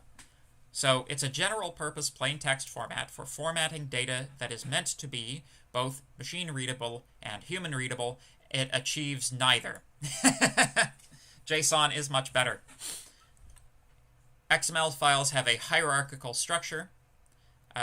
It's commonly used for transmitting objects between applications, similarly to JSON, and it is somewhat difficult to work with. So, if any of you have ever done a certain amount of HTML in high school or something like that, you'll find this is reasonably familiar to you. Just so you know, HTML is not a programming language. It is a document generation language. So, yeah. So the basic format is that everything is wrapped inside of tags, which denote what that thing is. So tags start with a name of the tag in angle braces, and the tags end with /tag name, also in angle braces, which you should recognize from HTML if you've worked with HTML before. Elements can be nested inside of each other, so you can create the same structure as you create with a JSON file, except rather than using these nice, simple, clean braces, you have tag names all over the place. Elements can also have attributes added to their tag definition, so you can include variables, variables in here, and the white space doesn't matter. So, for example, if we were to create the family tree data structure, again, that we were working with previously, name is designated, children is a list of persons, and that's all a family tree. You can see this is a much less compact notation than JSON. That's part of the reason it's less readable. So, comparing this to the JSON version, see how much data we were able to fit in to, we were able to fit 3 person entries in, and in the XML version we got, barely this much data actually represented. I think the spouse has been actually left off of it. Yeah, the spouse was even left off of it. So not even one entry will fit in this amount of space. So XML is less good, in my opinion. Reading and working with XML can be quite tricky in Python. There's a lot of extraneous material that comes out when you parse an XML file, and it's can be difficult to pull out exactly what you're looking for. In a JSON file, you don't have that issue because you can address things, using dictionary tags. But in an XML file, it's a bit more difficult. This is how you would do it, though. Import xml.dom.minidom, and then all of this stuff. fh.read. You then have to parse the string once you've read it in. You then get elements by tag name, person. So get all of the elements that have the tag name person. For person in people, you then get elements by tag name, name. And that,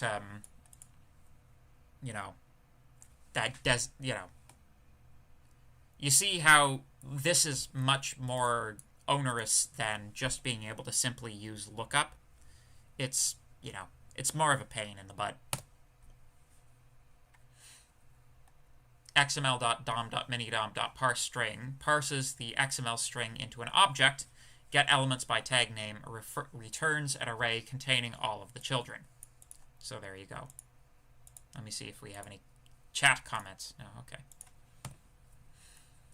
Lots of data, lots of websites make news feeds of their recent articles available in XML format. This is called an RSS feed or an Atom feed. Many business and government-oriented sites also make data available in XML format. Not surprising that if the government is to store its data, it's to store it in the least convenient manner possible.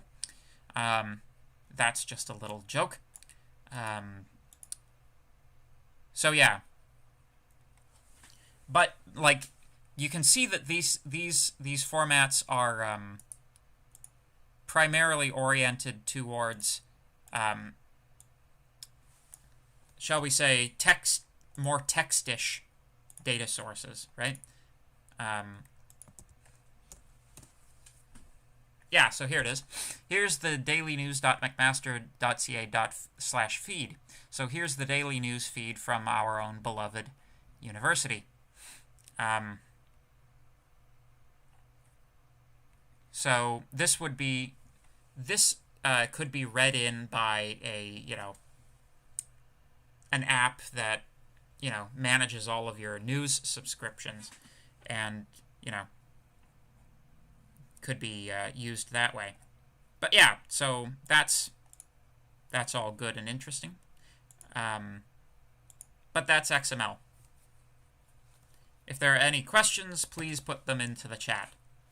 But yeah, so this is information on currency exchange rates, which is also in XML format, which is fun enough. And this is how you would read that using a Python script. And finally, let's talk about HTML, the hypertext markup language. So it's a plain text language used for describing the content of web pages. Every page that you browse on the internet is an HTML file, although it may have not. It is unlikely that any particular web page that you view was written in HTML. Normally, the HTML is generated from some other system,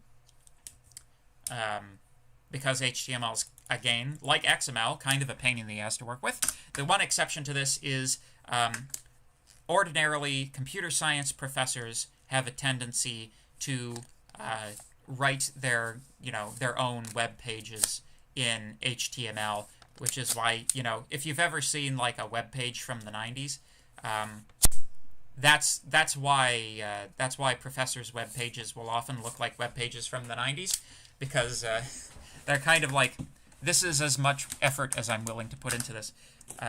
Some of the older professors, anyways. Newer professors who know how to use web technologies often will, so their personal websites look more impressive. But some of the guys who've been around since the internet began have still websites up that are they look like they've been around since the internet began. But anyway, it is possible to extract HTML files, but this can be tricky since web pages... you can extract data from HTML files sometimes, but the HTML source code is often variable on web pages. You know, people update their web pages, and that might break something that you were using to collect data from a web page. So it's preferable to use regular data formats wherever possible. So rather than reading tweets automatically by skimming the HTML page that is the front page of Twitter, you would rather access those tweets through an API, because Twitter might change something and that would break your program. But yeah, if you didn't already know this, it's possible to access the source code of any web page on the internet by right-clicking on it and going page source. And this is the HTML, or this is the HTML file that constitutes our homepage on Avenue. So you can't modify this, but you could copy it, and that would be fine.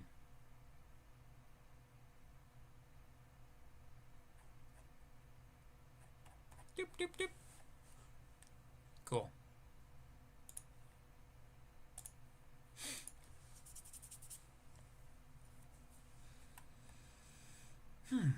So yeah, that's files. Are there any questions about any of that? Or any questions in general? We have a little bit of time left, so I'm going to start on topic 10. But yeah, that's files. Yay!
Okay, I'm going to assume nobody had any questions then. Good. All right. Oh, wait, there are questions. Can you still see page source if something is not open source? Yes.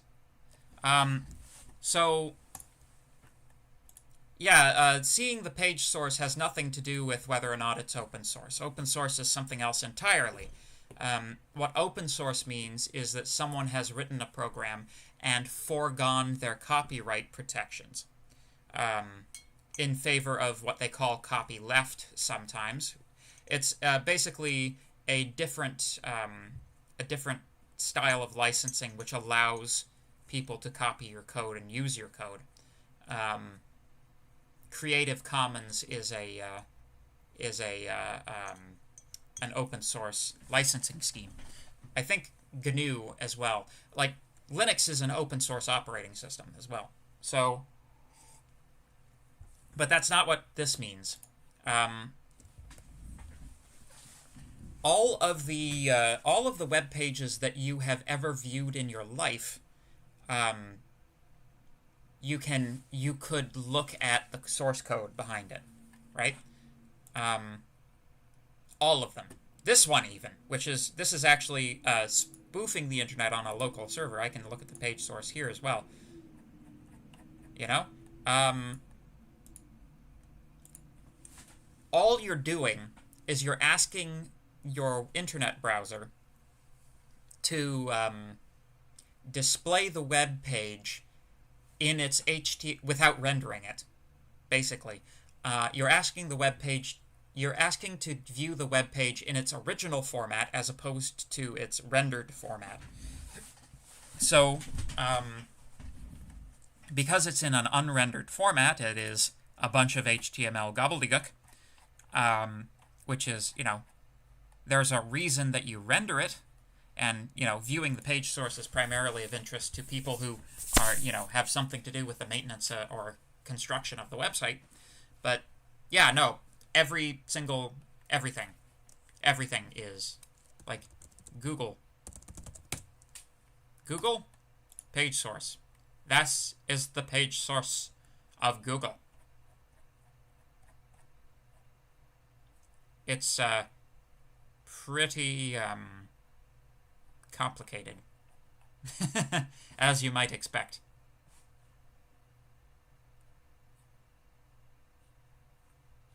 But still an HTML file. So yeah, you can do that with anything. Your world is code. This is what I'm trying to tell you guys. Everything is code. If it's in cyberspace, it is code. If it is meat space, it is atoms and molecules and stuff. Yeah. What is a project that I would want to work on, programming related?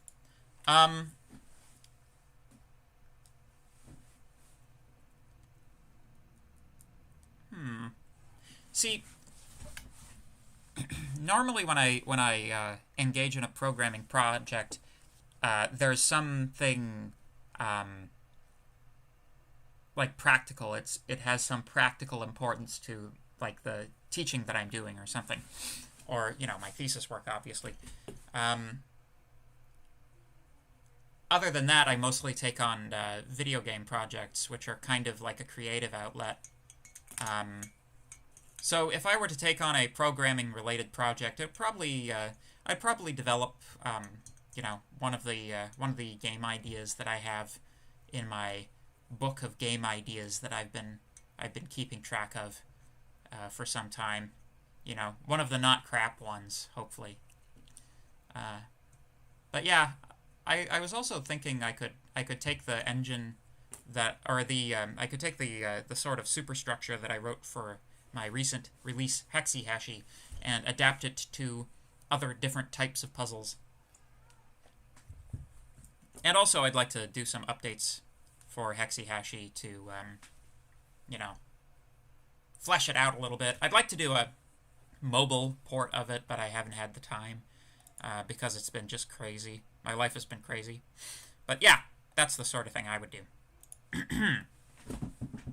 So, talking about visualization. So, topic 10, we're going to talk about visualization. And unfortunately, we're not going to get into like game stuff. When we say visualization here, we mean graphing data. So we're going to use Python like it's R. For those of you who know anything about statistics or have taken a statistics course recently, you will know that R is a programming language, which is a statistical package, which is very often used for doing this type of work. But we're going to learn how to do it in Python. So, here we go. There are many different libraries for plotting things in Python. Pylab, pyplot, and pandas. Pyplot is the one we're going to use in this one because it has basic syntax and it's using object-oriented.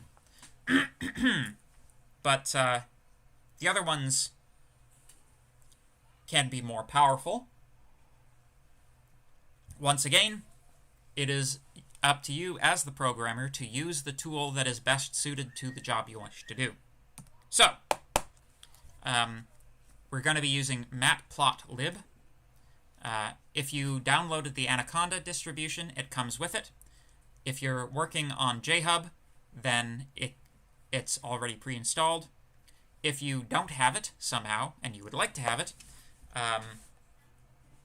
you can try one of these, which is our command line commands. If you don't know how to do command line stuff, just get Anaconda. Anaconda does everything for you, and is nice, and has a GUI, and it's nice. And it has a GUI. You can get plots to show up in Jupyter, if you didn't know this.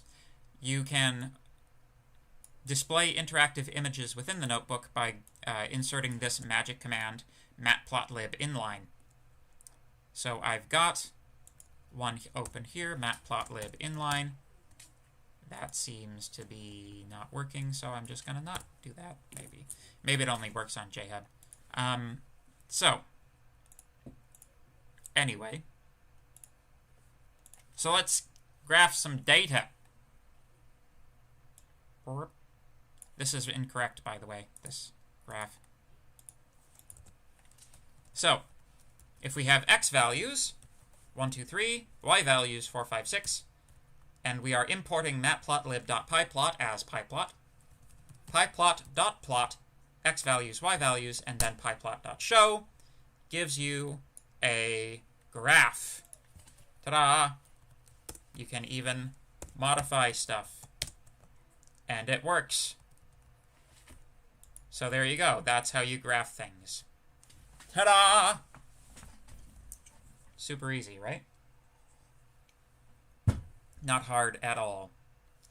Before you guys ask, in general, we don't normally test on this subunit because it's kind of... You can imagine what it would be like writing an autograder case for this, you know? So, this is primarily for your own interest. So, yeah. Anyway.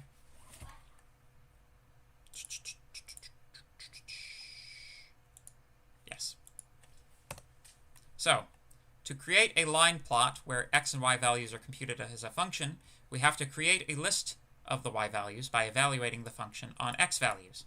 So, let's change this then. Doop, doop, doop, doop.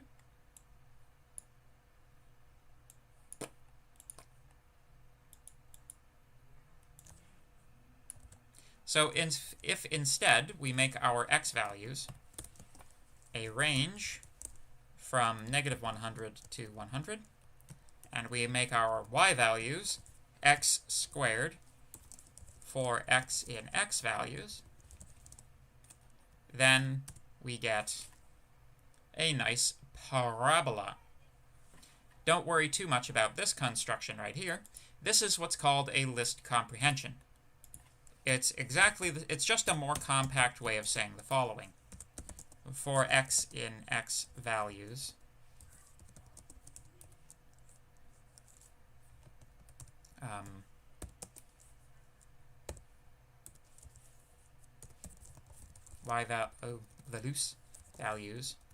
values equals empty list. For x in x values, no, there we go. Y values is equal to y, or plus equal, concatenate equals x squared. That's what this means. It's just it's doing all of this in one line.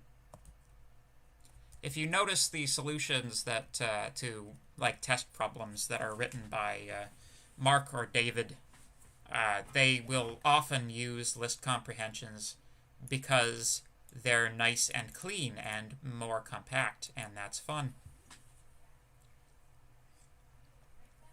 But yeah, knowing what a list comprehension is and being able to use it is absolutely not essential or required for this course. It is just syntactic sugar. You don't have to worry about it too much. If you want to use them, go right ahead, but it's not required.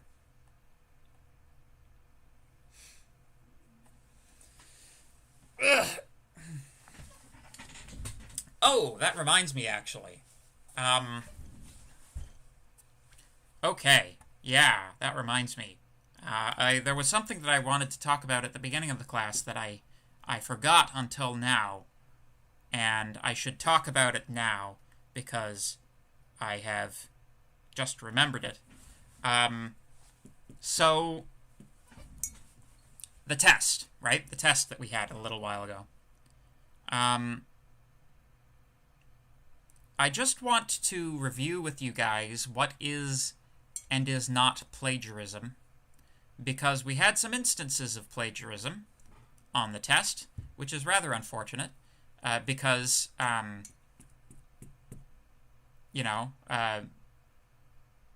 well, plagiarism is unfortunate no matter when or where it happens, but, I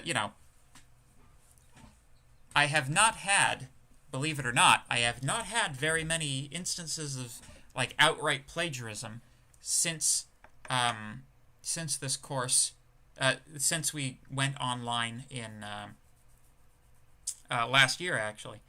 So it sort of saddens me to see plagiarism occurring, because it is gross and, like,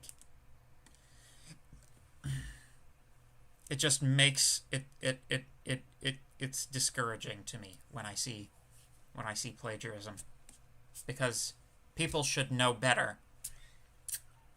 So the particular manner of plagiarism that was used in this particular case is, apparently there is a website out there, which is a paid service, called Chegg, Chegg, and the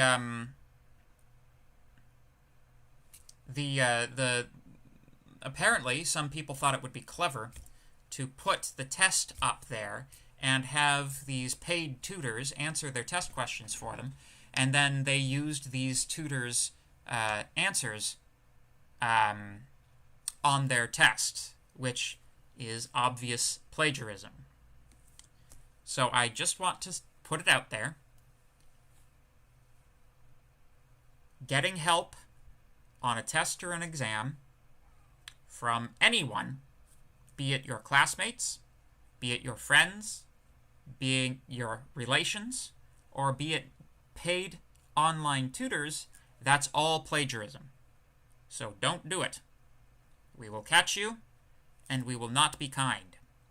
Especially don't do it on the exam, It's difficult to pass this course if you get a 0 on the exam. So, to answer your question, is there less plagiarism when it went online or more? My experience in this course has been that there has been less. We've been using MOSS, MOSS, measure of software similarity, to check for plagiarism from our students, and things, like I've said, things have been reasonable.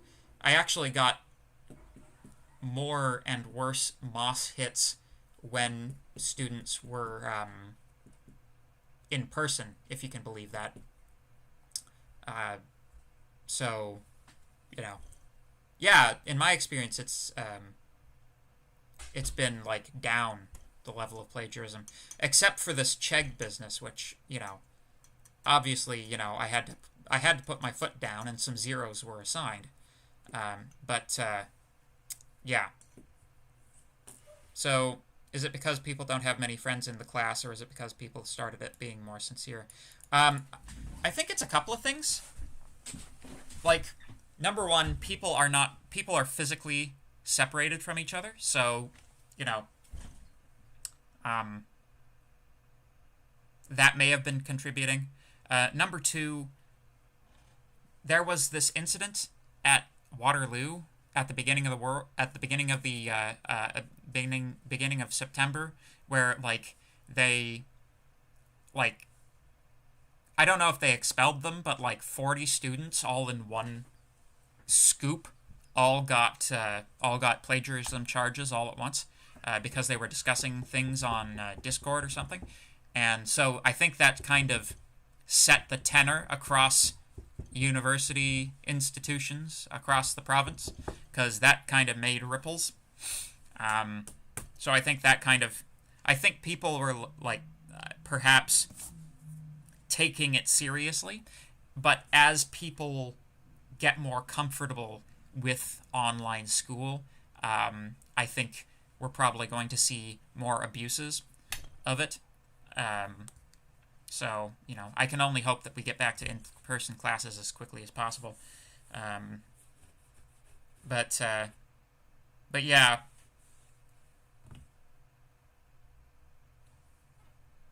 So, Sarthak says, he's a TA, by the way, if you don't have him for your tutorial. We'll definitely catch you. It's a comp sci course after all. We're all great with tech, so we definitely have ways of catching you, so please don't do it. Yes! Yeah, like, trust me,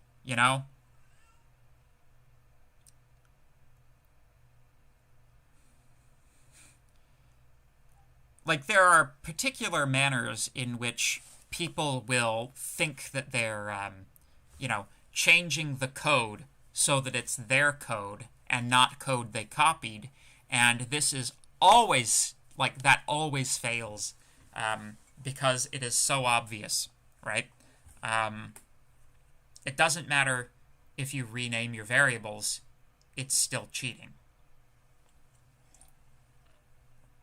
I stick to the statement that I made at the beginning of the course about plagiarism, that the code that you write is as unique to you as an essay would be. Now, this is kind of like, if the question is 3 lines long,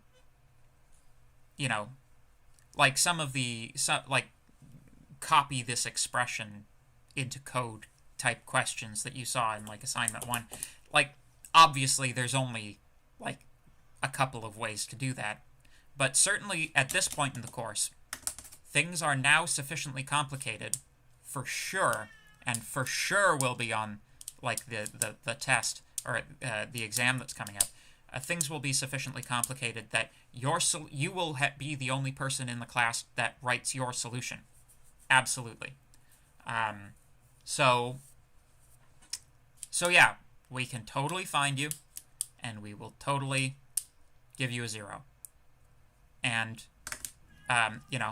if the people who cheated on the test haven't dropped the course yet and are looking to write the exam, don't do it on the exam either, please, because although on the test I decided to proceed no further than just giving you a 0, I'm actually well within my right to give you an F on the course with a note on your transcript, and a couple of those and you'll be out of the school. So, I would recommend not cheating. We take academic dishonesty very seriously. Very seriously. People lose their degrees over it.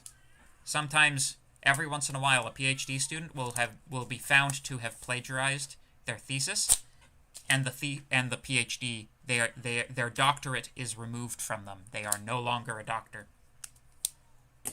That totally happens sometimes. Believe it or not.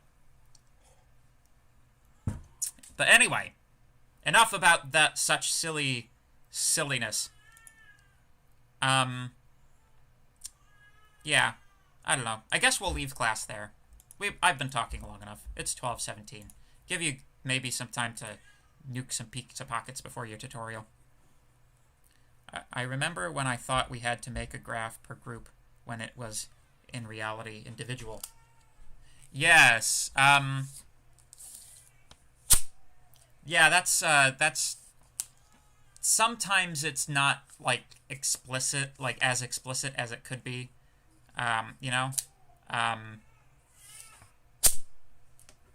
Thankfully, the prof was understanding. Yeah, it depends on the, on the class. Often, when you're doing lab activities, you'll be working in partners, because that halves the amount of the cost that the department has to go to for lab equipment. Essentially, that's the only reason. It's also less marking. And, whether or not you're submitting individual or group lab reports, that's something that you definitely want to get established. If you have any questions about any of that, Ask your TAs, ask your professors. If you're unclear about anything, ask. Like, don't be embarrassed. Don't be embarrassed that it's a stupid question. The only stupid question was one that you never asked. Unless it's like, why are you so dumb? That's a stupid question. So, I rescind my previous statement. There are definitely stupid questions, but asking for clarification or information is never a stupid. That's never a stupid question. Yeah. Yes. Yeah, you know. Well, first year is a big adjustment for everyone, you know. Increasingly so, since, you know, it'll be an increasing amount of adjustment now that they're eliminating streaming from high school. Hoi!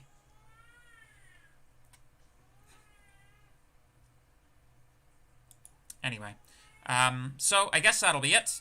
Does anybody have any questions related to the lecture material today? Because if not, I'm gonna get out of here.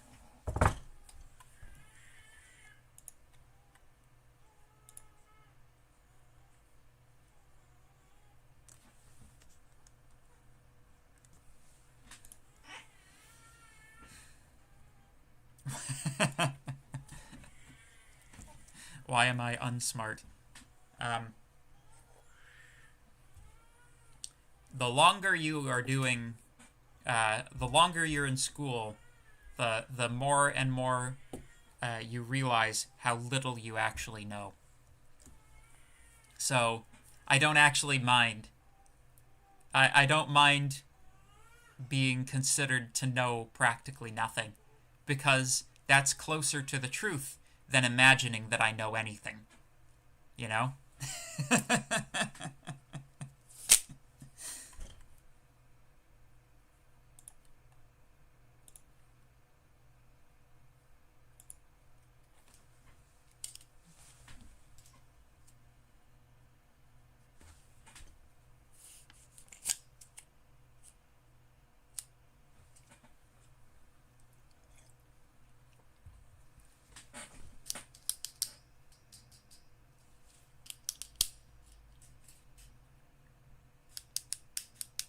All right. Take her easy, folks. I'll talk to you again tomorrow. We will probably get all the way through visualization and dates tomorrow, so that's good. Good. We shall have a